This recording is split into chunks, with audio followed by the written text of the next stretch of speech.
Hello students, आज हम पढ़ेंगे आर्टिकल राइटिंग के बारे में। आर्टिकल राइटिंग क्या होता है पहले हम उसको जान लेते हैं।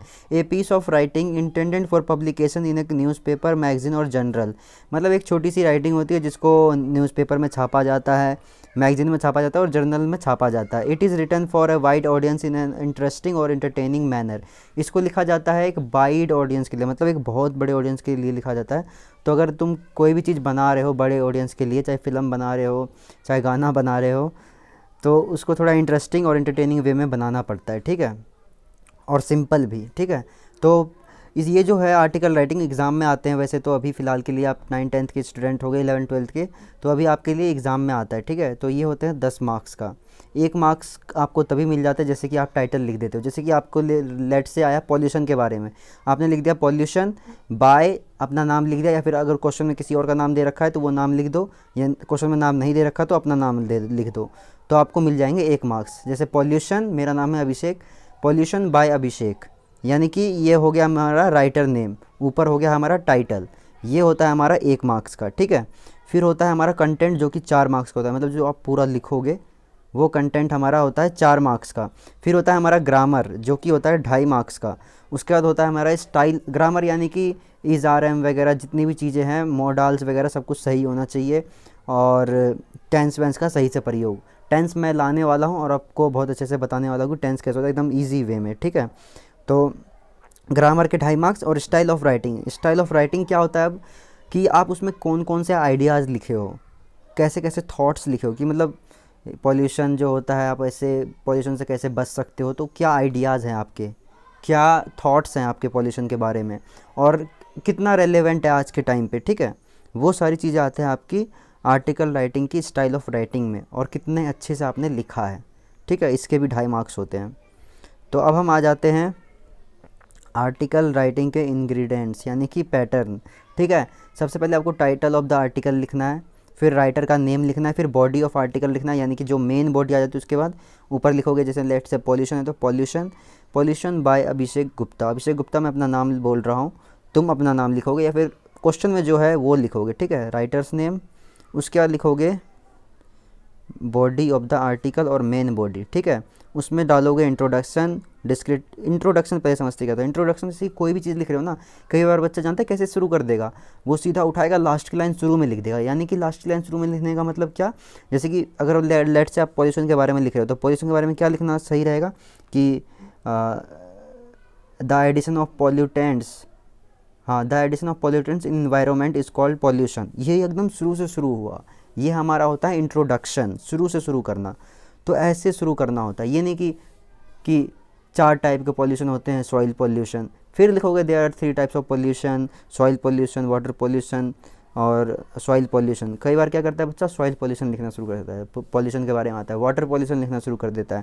पहले आप पॉल्यूशन को डिस्क्राइब करो, इंट्रोड्यूस करो, मतलब शुरू से शुरू करो, उसके बाद फिर उसको बताओ, फिर उसका टाइप्स बताओ, जो भी चीज़ है उसके बारे में फिर बताओ कि जैसे कि हम पॉल्यूशन का एग्जांपल ले रहे थे, तो आप बताओगे कि सॉइल पॉल्यूशन में क्या होता है, वाटर पॉल्यूशन में क्या होता है, एयर पॉल्यूशन में क्या होता है, वो सब कुछ। फिर डिस्क्रिप्टिव पैराग्राफ में आता है हम तुम्हारे थॉट्स, आइडियाज़, और वो कितना रेलेवेंट है आज के टाइम पे। फिर आता है हमारा एडिशनल इन्फॉर्मेशन, उस चीज़ के बारे में अगर आप कुछ जानते हो कि जैसे पॉल्यूशन से किसी देश में बहुत ज़्यादा, या फिर इंडिया ही ले लो एग्जांपल में, या फिर किसी गांव या किसी शहर में बहुत ज़्यादा डिस्ट्रक्शन हो गया, तो वो एडिशनल इन्फॉर्मेशन यहाँ डाल सकते हो, ठीक है।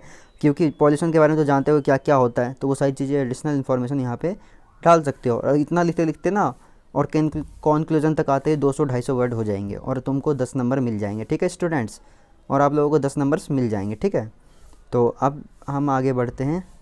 हाँ, कॉन्क्लूजन को पहले समझ लेते हैं क्या लिखना है। इसमें आपको एंडिंग करना है बेसिकली, ठीक है, और एट द एंड आपको ये दिखाना है कि हाँ हम पॉल्यूशन से बच सकते हैं, और इसके लिए हमें ये स्टेप लेने होंगे, और बस एंड कर देना है उसके बाद 1-2 लाइन में, ठीक है। ये होता है हमारा कॉन्क्लूजन। उसके बाद हम लेट्स अब करेंगे एक टॉपिक करप्शन। इसको मैंने लिखा है, और थोड़ा ऑनलाइन भी आइडिया लिया है, और थोड़ा खुद से भी लिखा है, ठीक है। तो करप्शन क्या होता है, करप्शन बाय अभिषेक गुप्ता, अभिषेक गुप्ता, ठीक है, ये है हमारा राइटर नेम, यानी कि मैंने अपना नाम डाला है, करप्शन, ठीक है। The problem of corruption is not new thought, it has reach unprecedented proportion in recent years. थोड़ा सा बम्बल कर रहा हूँ, तो ना जो जो करप्शन की जो प्रॉब्लम है वो आज से नहीं है, ये कई सालों से है, ठीक है। और आज के टाइम में तो ये बहुत ज़्यादा प्रॉब्लमेटिक चीज़ बन गई है, बहुत ज़्यादा प्रॉब्लम वाली चीज़ बन गई है। जैसे इट ये थोड़ा सा मैंने हार्ड इंग्लिश लिखी है, तुम इजी इंग्लिश लिख सकते हो, या फिर हार्ड लिखनी आती है तो हार्ड लिख लेना, ठीक है। ठीक है, it is as old as society itself and cuts across nation culture races and class of people. मतलब ये इतनी पुरानी चीज़ है जितनी पुरानी की सोसाइटी, यानी कि जब से हमारी सोसाइटी रही है तब से थोड़ा बहुत करप्शन शुरू हुआ था और आज भी ये करप्शन चलता जा रहा है, ठीक है। इंडिया में तो इतना करप्शन है जिसकी कोई हद नहीं है, मतलब बच्चों बच्चों के अंदर करप्शन भरा है, चाहे बच्चा हो बूढ़ा हो कोई भी हो, हर किसी के अंदर करप्शन है, ठीक है। तो करप्शन इंडिया में बहुत है, उसी के बारे में कि हम करप्शन को कैसे ख़त्म कर सकते हैं। पहले तो हमने क्या इंट्रोड्यूस कराया कि करप्शन है क्या, हमें पता the problem of corruption is not new thought, it is उस टाइम से है जिस टाइम से ये सोसाइटी शुरू हुई है, तो ये सबसे हमने शुरू करा। फिर अब हम देखो कैसे कैसे आगे बढ़ेंगे। चलो फिर, हाँ, it has been argue that one of the many obstacles to be develop of a poor countries is corruption. Poor countries में करप्शन और भी ज़्यादा होता है। The youth of the society have a lot of responsibility in combating corruption. जो हमारी society में youth है वो रिस्पॉन्सिबल है, वो लड़ सकते हैं करप्शन से, ठीक है। The years of the society have a lot of responsibility in combating corruption, they are aware of this phenomena of the neglecting toward the issue. It is the youth, especially the students, who have to take cuddles against the demon of corruption and crush it together। मतलब जो students हैं, खास करके youth हैं और जो students हैं, वो इसके साथ लड़ सकते हैं, इससे लड़ सकते हैं एक साथ होकर और इसको ख़त्म कर सकते हैं। लेकिन करप्शन को ख़त्म करना इतनी आसान चीज़ है नहीं, ठीक है। लेकिन हमें थोड़ा सा पैराग्राफ राइटिंग में जब हम एंड में कैलकुलेशन लिखते हैं तो इसको हमें इस तरह से दिखाना है, थोड़ा मतलब लिखनी रियलिटी ही है, क्योंकि रेलेवेंस ही हमें दिखाना है उसमें, नहीं तो फिर उसके भी नंबर के ऐसे नहीं कुछ भी लिख देंगे।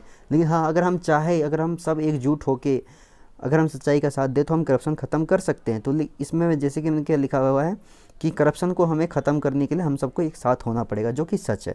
The dedicated effort of the honest youth are bound to succeed in the long run. The demoralising and when accusing this social evil when accusing this social evil which has earned is a bad name।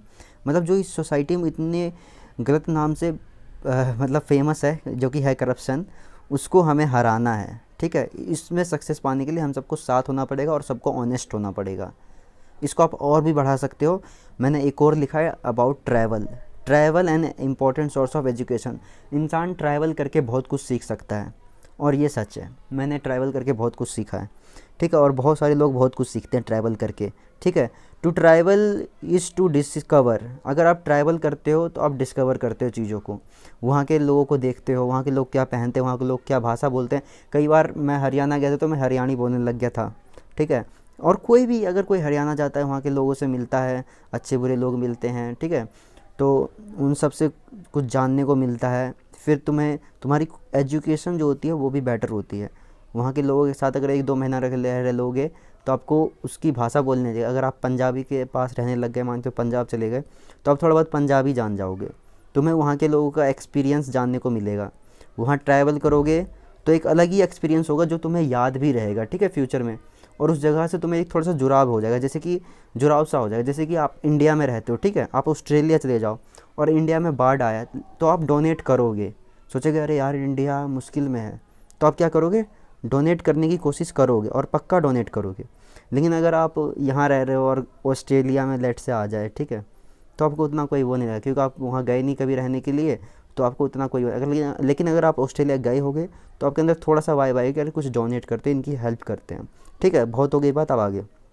हाँ, if not necessary travel is a very important aspect of education. अगर ये ज़रूरी नहीं है, लेकिन travel जो है वो बहुत इंपॉर्टेंट एस्पेक्ट है एजुकेशन का। इसीलिए देखते हो टूर पे भी एक साल में 1-2 बार लिया जाता है, स्कूल में लेके जाते हैं, लेकिन इस साल कोरोना था इसीलिए नहीं लेके गए, ठीक है। Travel is a very important aspect of education and experience to learn on personal level with hands on experience, ठीक है। When people travel to a new place they absorb and remember. यही सारी बातें जो मैं बता रहा था कि जब इंसान ट्रैवल करता है तो जल्दी चीज़ों को एब्जॉर्ब करता है, इन्फॉर्मेशन एब्जॉर्ब करता है और सीखता है। ठीक है, साथ साथ रह रह के पंजाबी सीख जाओगे, साथ साथ रह रह के हरियाणा वाले के साथ हरियाणवी सीख जाओगे। ठीक है, मैंने बहुत ट्रैवल करा है तो मुझे पता है। मेरे को एक साथ 4-5 भाषा भी आ गई थी एक टाइम पे, क्योंकि मैं हरियाणा था, फिर दिल्ली में दिल्ली का एक्सेंट एक अलग होता है। ठीक है, फिर बहुत सारी चीज़ें, फिर इंग्लिश भी इंग्लिश स्कूल में पढ़ा, सरकारी स्कूल में पढ़ा, तो मैं मतलब बहुत ज़्यादा ट्रैवल नहीं किया, थोड़ा बहुत जितना करा है, तो उस हिसाब से मैं बता रहा हूँ कि हाँ मुझे आ गए थे 3-4 भाषा 5 भाषा मेरे को आ गए थे। ठीक है, जैसे हिंदी, इंग्लिश, और पंजाबी और हरियाणवी।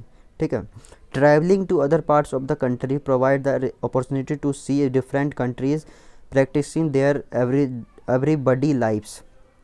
ठीक है, तुम अलग अलग लोगों को देखते हो और अलग अलग लोग अलग अलग काम करते हैं लाइफ में, और वो क्या क्या करते हैं ये सब चीज़ तुम देखते हो और कुछ समझते हो। It also enable a person to learn the manners, और ये तुम्हें मैनर्स सिखाता है कि कौन सा इंसान कैसा क्या काम कर रहा है क्या नहीं कर रहा है। कस्टम, लैंग्वेज, देखो लैंग्वेज की बात है, and history of different people and places and widens the circle of one acquaintances. एक मिनट, वंस, ये मैंने क्या वर्ड लिख दिया, ACQE, हाँ, एक्यूटेंसेस। ठीक है, while travelling to each new place give us a different experience, all of this travel will add up to a world view that insight a feeling of connection. ठीक है, feeling of connection, हमें देखो जो जिस connection की मैं बात कर रहा था, अगर आप इंडिया में रहते हो, नहीं लेट से आप इंडिया में रहते हो, ठीक है, ऑस्ट्रेलिया अगर आप चले जाओगे तो भी अगर इंडिया में कोई प्रॉब्लम हो गई ना, आप ज़रूर डोनेट करोगे, चाहे वो भूकंप आ गया और लोग बहुत खतरे में हो। लेकिन अभी आप इंडिया में और ऑस्ट्रेलिया में नहीं रहो ना, ऑस्ट्रेलिया में कुछ हो गया तो आपको उतनी कोई इग्नोर कर दोगे। ठीक है, अगर कभी ऑस्ट्रेलिया गए होगे तो आपको थोड़ा सा होगा, अरे यार मैं वो देश गया था घूमने के लिए, बहुत सही देश था, या फिर वहाँ के लोग अच्छे थे, या जो भी आपको लगा, तो आप ज़रूर डोनेट करने की कोशिश करोगे। ठीक है, with people, place and event from all over the globe. ठीक है, और कभी हो सकता है उस वहाँ के जो लोग हैं आपको अच्छे लगे थे तो उनसे बातचीत रखोगे और उनकी मदद करोगे पैसों से भी, या फिर किसी अदर चीज़ से भी, जैसे कि लेट्स से आपको किसी चीज़ में उसकी हेल्प करनी है, मदद करनी है, कोई छोटा मोटा काम है या छोटा बड़ा काम है, उसमें आप हेल्प कर दोगे। ठीक है, it is one of the best and most entertaining way to get an education, ये बहुत ही बेस्ट और इंटरटेनमेंट वे है जिससे हमें एजुकेशन मिल जाती है। While classes, books and internet sites are great way to learn and build your knowledge, और जो हमारे क्लासेस हैं, इंटरनेट है और बुक्स हैं, ये भी अच्छी जगह है नॉलेज सीखने के लिए। Travel take what you have already learn and expand upon it, travel जो होता है, जो तुम्हें आता है ना उसको 10 से मल्टीप्लाई कर दो, उतना सिखा देता है। ठीक है, या फिर जो चीज़ नहीं आता है उसको भी 10 से मल्टीप्लाई कर दो, उतना सिखा देता है वो, इतनी फास्ट वो सिखाता है, जितना तुम्हें इंटरनेट नहीं सिखा पाएगा, शायद एजुकेशन ना सिखा पाए, उतना तेज़ ट्रैवल करने से इंसान सीख लेता है किसी जगह के बारे में और वहाँ के लोगों के बारे में, वहाँ इंसानों के बारे में। ठीक है, तो बस आज के लिए इस वीडियो के लिए इतना ही। अगर वीडियो से लाइक शेयर सब्सक्राइब कर देना। मैं मिलता हूँ आपसे नेक्स्ट वीडियो में, तब तक के लिए take care and good bye. इस वीडियो में थोड़ी सी राइटिंग का प्रॉब्लम हो गया होगा इसमें, क्योंकि यहाँ पे थोड़ा मैं जल्दी जल्दी लिखने लगा, क्योंकि वीडियो जल्दी से मुझे शूट करनी थी, तो इसके लिए सॉरी। चलो अब फाइनली बाय, मिलते हैं नेक्स्ट वीडियो में।